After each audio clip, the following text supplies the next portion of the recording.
할렐루야. 오늘 6월 12일 청년부 예배를 시작했습니다. 오늘 하나님께서 주시는 말씀은 에베소서 2장 11절부터 22절까지 말씀입니다. 에베소서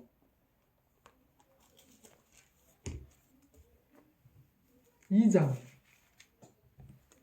11절부터 22절, 저와 여러분이 한 절씩 교독하고 마지막 절은 함께 읽겠습니다. 그러므로 생각하라. 너희는 그때 육체로는 이방인이요 손으로 육체에 행한 할례를 받는 무리라 칭하는 자들로부터 할례를 받지 않은 무리라 칭함을 받은 자들이라. 그때 너희는 그리스도 밖에 있었고 이스라엘 나라 밖의 사람이라. 약속의 언약들에 대하여는 외인이요 세상에서 소망이 없고 하나님도 없는 자이더니 이제는 전에 멀리 있던 너희가 그리스도 예수 안에서 그리스도의 피로 가까워졌느니라. 그는 우리의 화평이시니라. 둘로 하나를 만드사 원수된 것 곧 중간에 막힌 담을 자기 육체로 하시고 법조문으로 된 계명의 율법을 폐하셨으니 이는 이 둘로 자기 안에서 한 세 사람을 지어 화평하게 하시고 또 십자가로 이 둘을 한 몸으로 하나님과 화목하게 하려 하심이라. 원수된 것을 십자가로 소멸하시고 또 오셔서 먼 데 있는 너에게 평안을 전하시고 가까운 데 있는 자들에게 평안을 전하셨으니 이는 그로 말미암아 우리들이 한 성령 안에서 아버지께 나아감을 얻게 하려 하심이라. 그러므로 이제부터 너희는 외인도 아니요 나그네도 아니요 오직 성도들과 동일한 시민이요 하나님의 권속이라. 너희는 사도들과 선지자들의 터 위에 세우심을 입은 자라. 그리스도 예수께서 신이 모퉁이 돌이 되셨느니라. 그의 안에서 건물마다 서로 연결하여 주 안에서 성전이 되어가고 너희도 성령 안에서 하나님의 거실 처소가 되기 위하여 그리스도 예수 안에서 함께 지어져 가니라. 아멘. 우리 할말하한이라는 그 말 알죠?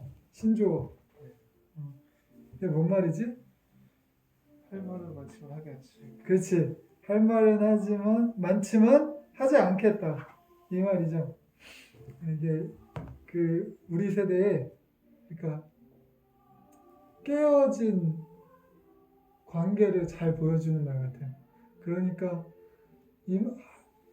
할 말 하지 않겠다는 거는 뭐야? 내가 너랑 상종하지 않겠다는 거 아니야. 내가 너랑 얘기하고 싶지 않아. 이거 아니야. 너랑 모든 관계를 관계를 더 이상 대화하지 않고 관계를 끊고 싶다는 그런 의미가 있는 것 같아요.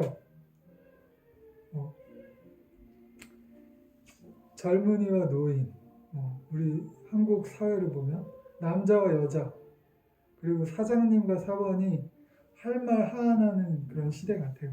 어차피 말해봐야 소용이 없고 내 얘기를 들어주지 않는다는 겁니다. 근데 사실은 우리가 각자 자기 자신을 좀 돌아봐야 돼요. 진짜 말하지 않는 것, 고집 부리고 있는 건 누구냐면 내가 고집 부리는 거거든. 내가 듣기 싫은 거고 내가 말하지 않는 거예요. 근데 보통은 힘을 가진 사람이 갑이 원래 관계의 주도권을 가진 사람이, 예를 들면 뭐 부모와 자녀와의 관계에서는 부모가 먼저 대화를 들어줘야 되고, 그리고 사장님하고 사원과의 관계에서는 사원이 아무리 말해봐야 힘이 없기 때문에 사장님이 좀 먼저 손을 내밀어 줘야 되는 거예요. 하나님과 우리 사이에 누가 먼저 손을 내밀어 주셨나요? 하나님이 먼저 손 내밀어 주셨지. 근데 이걸 모르는 사람이 너무 많아요. 힘을 가진 사람이 먼저 손을 내밀어 줘야 됩니다. 근데 여러분이 늘 의리라고 생각하면 안 돼요. 사실은 부모님과 자녀와의 관계 속에서 이제 여러분 정도 나이 되면 여러분이 힘으로도 이기고 사실은 말빨로도 이깁니다. 여러분이 아무리 생각해도 여러분이 제 생각에는 여러분이 갑인 것 같아요. 여러분이 말 안 하면 부모님과 관계가 끊어지는 거예요. 사실 부모님은 아무리 여러분과 얘기를 하고 싶어도. 그래서 전사님이 얘기를 하지만 잔소리 같지만 진짜 부모님이 여러분 좋은 부모님이시라면 물론 여러분이 인격적으로 따르지 못할 부모님이 있으실 수도 있어요. 근데 여러분이 그래도 내가 우리 부모님은 그런 분이 아니시다라고 생각을 하면 부모님의 의견과 부모님의 주장이 내 생각에는 맞지 않는다고 하더라도 한번 못 이기는 척하고 한 번이라도 좀 져주셨으면 좋겠습니다. 그러면 한 번, 두 번 져주다가 도저히 안 되겠으면 이야기를 하세요. 근데 져주다 보면 알게 됩니다. 내 생각이 틀렸을 수도 있어요. 그러니까 그 부모님과 관계를 끝까지 이어나가기 위해서 때로는 져주고 무조건 여러분이 이기려고만 하지 마셨으면 좋겠어요. 그래서 지금 이 세대의 잘못된 그 풍조에 할 말 하나는 그런 세대가 되지 마시고요. 아시겠죠? 우리 등대교회 청년들은 모두 그렇게 되셨으면 좋겠습니다. 그래서 오늘 이 에베소서에서는요, 성경에서 좋은 의미로 할 말 하나는 사람이 등장을 해요. 그 사람이 누구냐면 바로 사도 바울 선생님입니다. 그 사도 바울 선생님은요, 좋은 의미로서 자기가 희생당하고 자기가 피해 입고 자기가 손해보는 거는 할 말 하나 하셨어요. 여러분 같으면 그렇게 하겠습니까? 내가 손해보고 내가 피해보는데 할 말 많겠죠. 할 말 무지하게 많을 거야. 내가 힘들어 죽겠는데 할 말 굉장히 많을 거예요. 근데 사도 바울 선생님은 그렇게 하지 않으셨어요. 이제 에베소 교인들한테 사도 바울 선생님이 편지를 보낼 때 이 편지를 옥중서신이라고 하는데요. 감옥에서 썼다고 해서 옥중서신입니다. 그래서 에필골목, 에베소서, 빌립보서, 골로새서, 빌레몬서 이 네 개가 옥중서신인데요. 근데 이 옥중서신이 우리가 생각하는 지하 컴컴한 거 어두운 곳에 철창으로 둘러싸여진 그런 감옥에서 쓴 게 아니라 사실은 로마에서 그 바울 선생님이 가택연금을 당하신 거예요. 집에 그냥 이렇게 일반 주택에 갇힌 거예요. 근데 왜 이렇게 범죄자 치고는 굉장히 후대한 거지. 그러니까 철창도 아니고 그냥 아주 좋은 집에 그냥 밖에 못 나가도록 병사들이 지키고 서 있던 거예요. 왜 그러냐? 지금도 정치 보면 아주 뭐 이렇게 도덕적인 죄를 지지 않는 그런 이제 훌륭한 범죄자들, 범죄자이긴 범죄자인데 훌륭한 범죄자들은 가택연금을 당하거든요. 뭐 딱히 훌륭한 게 아니라 재계로 유명한 사람, 요즘 세상이 사회가 썩어가지고 뭐 이렇게 재계에 유명한 사람들, 돈이 많은 사람들은 가택연금 당하기도 하죠. 어쨌든 사도 바울이 돈이 많았겠습니까? 그런 거 아닐 거 아니에요. 사도 바울 선생님이 가택연금을 당했던 건 로마 사람들도 다 알았던 거예요. 바울이 감옥에 갇힐 정도로 죄 지은 게 없다는 거예요. 굉장히 당당한 사람이라는 걸 알고 있었던 거예요. 근데 하도 시끄러우니까 유대인들이 죽여라. 바울 눈꼴 씌워서 못 보겠다. 계속 바울이 가는 데마다 사람들이 그 이권에 다른 목적으로 바울을 자꾸 질투하고 시기 질투하니까 어쩔 수 없이 가택연금을 했던 거죠. 근데 지금 로마에서 이 편지를 썼거든요. 에베소 교회를 한번 다녀갔다가 다시 예루살렘으로 갔을 때 체포가 돼서 이제 사도 바울이 이제 나는 로마 시민인데 나를 죄 없는 사람을 감옥에 가두는 것이 옳지 않다고 항소를 하니까 이제 황제 앞에 가서 변명까지 하게 된 거예요. 그래서 자꾸 일이 커지니까 이제 예를 들면 우리 뉴스에 보면 뭐 일면 기사로 나왔을까? 사도 바울 로마 황제에게 항소하다 이러면서 신문이 났을 거예요. 굉장히 큰 그 동네에서 그 지역에 굉장히 큰 이슈였던 거예요. 사도 바울이 가는 데마다 큰 성령의 이제 교회들이 막 세워지고 사람들이 막 회개하고 막 그런 역사들이 생겨나니까 자꾸 사람들이 없던 소요가 생겨나니까 그 예수님 안 믿는 사람들이 사도 바울에게 사람들을 소동시키고 있다. 막 운동권을 막 일으키고 있다. 폭동을 일으키고 있다. 막 이러면서 그 사도 바울을 막 정죄했거든요. 그래서 지금 체포돼서 거기까지 가게 된 겁니다. 근데 로마 사람들 다 알고 있었죠. 바울이 죄가 없다는 거.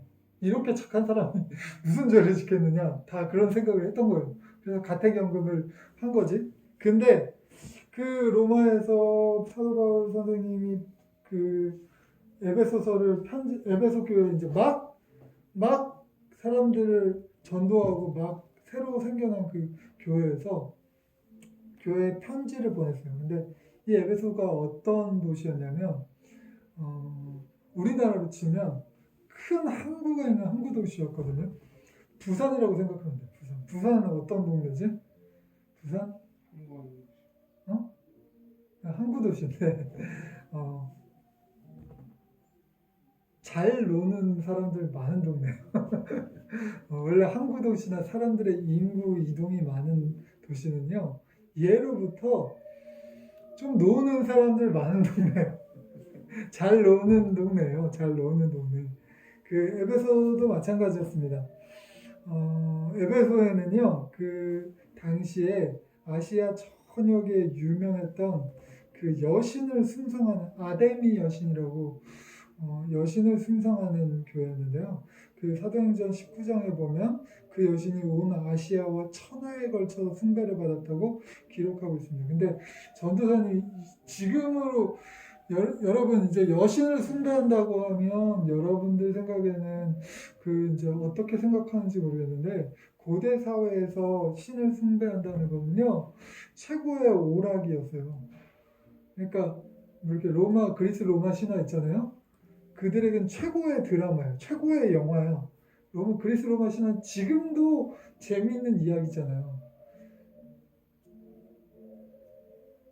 아데미 여신을 숭상하는 거는요. 그리고 그 이제 여신 그 신전이 고대 7대 불가사의 중 하나래요. 그 얼마나 크냐면 그 신전이 전면폭이 70m, 길이가 130m, 높이가 20m 되는 거대한 건물이었다고 하고, 근데 그게 화재가 나서 불이 다 타가지고 지금 전 세계에 남아있는 제일 큰 신전 중에 그리스의 아테네 여신의 신전이 그 아데미 여신의 신전의 4분의 1 크기밖에 안 된대요. 그러니까 만약에 지금까지 남아있으면 세계 최고의 최고로 큰 신전인 거죠. 역사상 최고로 큰 그런 신전이 있던 도시. 그리고 사람들이 뭐 2만 5천 명이나 들어갈 수 있는 원형 경기장이 있었다고 하고 곳곳에는 뭐 이렇게 짐승과 짐승이 결투를 벌이고 사람 막 글래디에이터 검투사나 그리고 뭐 이렇게 사자들이 막 싸움을 벌이는 막 그래서 피해 향연을 즐기는 지금으로 따지면 그게 그 사람들 시대에는 최고의 경기고 뭐 그때 축구가 있었겠어 뭐 야구가 있었겠어 뭐가 있었겠어요. 그렇죠. 2000년 전에 그때 최고의 오락거리인 거예요. 그러니까 지금으로 따지면 최고의 활락의 도시고 뭐 그게 나이트 클럽이자 뭐 이렇게 도박장이자 지금으로 따지면 뭐 라스베가스 같은 도시였던 것 같아요. 에베소가. 근데 이 도시에서 이제 사도 바울이 아데미 여신을 깎아내리는 설교를 하고 그 사람들에게 아까 전도사님이 여러분들이 말했던 것처럼 세상의 사랑과 하나님의 사랑의 차이를 가르쳐주고 복음을 전해주니까 사람들이 예수님을 믿고 돌아오게 됐어요. 그래서 이 에베소 사람들이 쉽게 말하면 에베소는 관광도시인데 아데미 여신으로 먹고 살았거든. 막 피의 향연을 즐기기 위해서 원래 옛날에 올림픽도 마찬가지지만 원래 옛날에 스포츠 경기나 그런 검투사들의 경기는 다 여신을 위해서 벌이는 다 신들을 위해서 벌이는 피의 축제였어요. 알겠지? 그 올림픽도 사실은 그 기원이 마찬가지야. 그리스의 올림푸스 신들에게 바치는 그 제사의 의미가 있어요. 그래서 지금 사도 바울이 나타남으로 인해서 사람들이 다 회개하고 아데미 여신을 멀리 하니까 아데미 여신은 관광 사업으로 돈 벌었던 에베소 사람들이 원형 경기장 주인, 사자랑 검투사들의 주인들이 들고 난리가 난 거지. 이 사도 바울 때문에 우리 다 굶어 망하게 생겼다. 우리 사업이 다 망하게 생겼다. 그리고 로마의 로마로부터 체포를 당하도록 이렇게 한 거죠. 그럼에도 불구하고 이런 상황이 이 역사적인 배경이 있다는 걸 여러분에게 설명드린 거예요. 사도 바울이 근데 뭐 잘못한 거 있습니까? 우리가 충분히 이해는 할 수 있을 것 같아요. 이해는 할 수 있을 것 같아요. 에베소 사람들이 왜 사도 바울을 미워했나? 근데 사도 바울이 뭐 잘못한 거 있습니까? 없잖아요. 근데 사도 바울은 에베소 사람들에게 한마디도 불평하지 않았습니다. 할 말 하나 했던 거예요. 자기가 당한 손해와 자기가 당한 피해와 자기가 당한 그 수모를 하나도 에베소 사람들에게 말하지 않고 모든 죄를 자기가 누명을 기꺼이 자기가 뒤집어 썼어요. 그리고서는 로마 황제한테만 얘기했죠. 왜냐하면 그 목적이 자기의 안위는 상관도 없고 자기의 피해는 상관도 없고 자기가 로마에 전도할 생각으로 머리에 꽉 차 있었거든. 그래서 에베소 사람들의 그 미운 에베소 사람들에게 하나도 불평을 이야기하지 않았던 거예요. 만약에 우리가 사도 바울 같은 입장이었다면 그렇게 할 수 있었을까? 그리고 게다가 제가 오늘 여러분과 그 에베소서 2장 11절부터 22절을 읽었던 이유는요. 그렇게 억울한 일을 당해서 로마에서 가택연금이긴 하지만 갇혀있다는 건 진짜 답답한 일이거든요. 여러분 갇혀있으라고 해보세요. 잘못한 것도 없는데. 근데 불만 많았을 걸. 우리 같으면 억울한 이 심정을 편지에 써가지고 세상에 알렸을 거예요. 근데 지금 그 안에서 쓴 게 에베소서 11장부터 22절이거든요. 2장 11절부터 22절이거든요. 오늘 우리가 읽었던 내용이 뭐야? 싸우지 말라는 거야. 사도 바울 선생님이 우리가 둘로 나눠졌으나 하나님께서 이 둘을 하나로 만드셨다. 우리가 깨어졌으나 하나님께서 우리를 녹여 붙여서 하나로 만들어 주셨다. 우리 가운데 막힌담이 있었는데 하나님께서 그 막힌담을 허무시고 우리를 서로 만나게 하셔서 하나 되게 하셨다. 화해하자.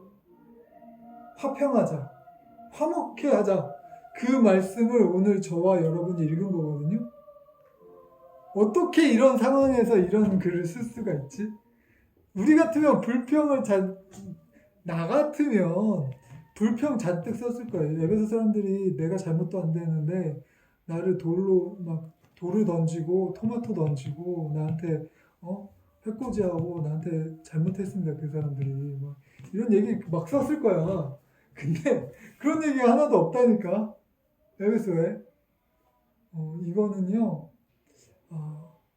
이 사도 바울 선생님이 예수님 만나기 전에 그런 사람은 아니었어요. 근데 예수님 만나고 난 이후에 인격이 변한 거지. 자기가 알고 있던 사랑이 변한 거야. 하나님의 사랑을 알게 된 거지. 세상의 사랑이 아니라 하나님의 사랑을 알게 되고 세상의 가치관이 아니라 하나님의 가치관을 알게 된 거지. 그렇기 때문에 불평하지 않았던 거예요. 할 말 하안했던 거예요. 그리고 지금 그 하나님의 사랑을 전하는 사람이 된 거지. 하나님께서 우리를 이렇게 사랑하셨으면 우리도 서로 화해하자. 우리도 서로 싸우지 말자. 우리도 서로 화목하자. 에베소 교회 사람들 생각해보세요, 여러분. 어제까지 나이트클럽 사장님이었어. 근데 사도 바울이 전도해서 지금 에베소 교회에 와 있거든. 나이트클럽 문 닫고 에베소 교회에 와 있거든. 이 사람 거친 사람이야, 거친 사람 아니야? 어쩌면 문신이 있을지도 몰라. 예를 들면 우리로 따지면 조폭했던 분들이 예수님 믿고 교회에 오신 분들이 있거든요. 지금도 그런 분들 아직 험한 욕이 입에서 나오겠지, 자기도 모르게. 거친 분들이 나오겠지. 에베소 교회가 그런 분위기야 지금.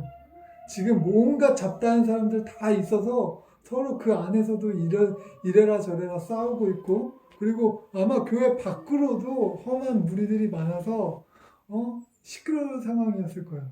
근데 사도 바울이 딱 한마디 합니다. 자기 입장과 여러분 저희 와서 제가 여러분들과 함께 있을 때 얼마나 노력하고 수고한지 아시지 않습니까? 이제 제가 어려움을 당하고 있으니까 저한테 오셔서 저 좀 도와주세요. 뭐 이런 편지를 쓴 게 아니라 사도 바울은 지금 여러분 싸우지 맙시다. 하나님이 우리를 그렇게 사랑하지 않으셨잖아요.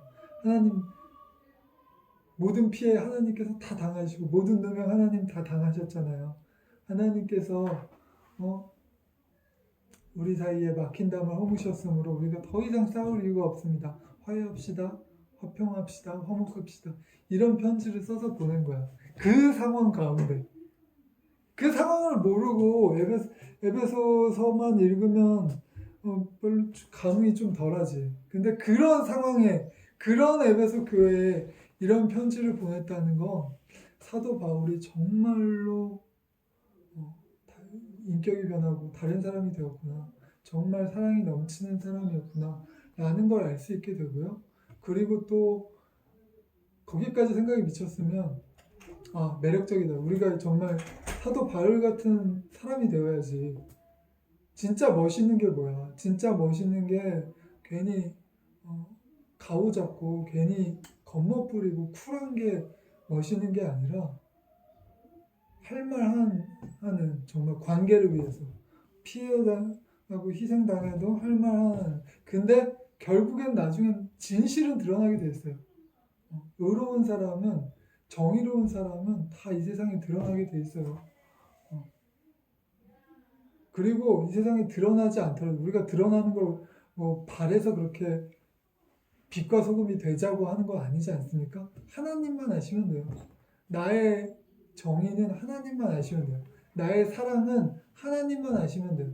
내가 아까 사랑에 대해서 우리가 많은 예배를 드리기 전에 많은 얘기를 했는데 내가 사랑을 해도 나의 사랑을 이 세상 모든 사람들이 다 할 필요 없다니까? 나의 사랑을 이 사람이 알면 돼요. 이 사람. 내 사랑을 받는 사람, 이 사람만 내 사랑을 알면 돼. 그러면 이 사람이 동네방네 소문내고 다닐까? 이 사람만 내 사랑을 알면 되는 거예요. 내가 정의롭고 사랑이 바울처럼 우리가 살아야 되는 이유? 하나님만 우리의 사랑을 아시면 되기 때문에, 하나님이 우리의 정의를 아시면 되기 때문에, 하나님만 우리의 선행을 아시면 되기 때문인 거예요. 그래서 오늘 말씀은 사도 바울을 본받자. 그리고 사도 바울이 이런 상황 속에서도 자신의 유익을 구하지 않고 자신의 희생을 다 감수하면서 사람들을 화목하게 하고 화평하게 하는 데 애썼구나. 우리도 그래야 되지 않을까? 우리가 좀 여러분들이 기도 제목 전에 얘기했던 거 생각나네요. 좀 회사에서 억울한 일을 당하고 동아리에서 아니면 학교에서 아니면 여러분이 맡은 업무에서 조금 부당한 일을 당하더라도 내가 밥이어서 그런 게 아니라 세상으로 따지면 나만 손해인 거지. 아프니까 청춘이라고 그러는데 아프면 나만 개고생하는 거지 이렇게 생각할 수 있는데 절대 그렇지 않아요. 내가 누구에게 알아주려고 선행을 하는 거 아닙니다. 하나님께서 내 선행을 보시기 때문에 우리는 선행을 하는 거예요. 사도 바울 선생님처럼 우리가 거기까지 생각이 미쳤으면 좋겠습니다. 오늘 말씀을 마칠게요. 잠깐 기도하겠습니다. 하나님, 우리 사랑하는 등대교회 청년들, 이 세상의 가치관과는 다른 하나님의 가치관을 배워가기를 원하고 오늘 사도 바울 선생님의 그 놀라운 인내와 사랑을 또 다른 사람들을 화목케 하려는, 화평케 하려는 이 에베소서 2장의 말씀에 대해서 우리가 나누었습니다. 우리도 이런 사람 되길 원합니다. 다른 사람들을 하나로 묶어주고 우리 또한 사랑으로 하나가 되는 그런 사람이 되길 원합니다. 사도 바울 선생님을 본받기를 원하오니 그렇게 되기로 마음 먹고 결단한 우리 등대교회 사랑하는 청년들 한 사람 한 사람 머리 위에 성령님께서 일주일 동안 함께 하시고 이 세상과 싸워 이길 수 있는 능력을 허락하여 주시옵소서. 감사드리며 예수님의 거룩하신 이름으로 기도하였습니다. 아멘. 우리 주님께서 가르쳐 주신 기도로 오늘 모든 청년비 예배를 마치겠습니다. 하늘에 계신 우리 아버지, 아버지의 이름을 거룩하게 하시며 아버지의 나라가 오게 하시며 아버지의 뜻이 하늘에서 같이 땅에서도 이루어지게 하소서. 오늘 우리에게 일용할 양식을 주시고 우리가 우리에게 잘못한 사람을 용서하신 것 같이 우리 죄를 용서해 주시고 우리의 시험에 빠지지 않게 하시고 악에서 구하소서. 나라와 권능과 영광이 영원히 아버지의 것입니다. 아멘. 다음 주에 만나요, 여러분. 제발.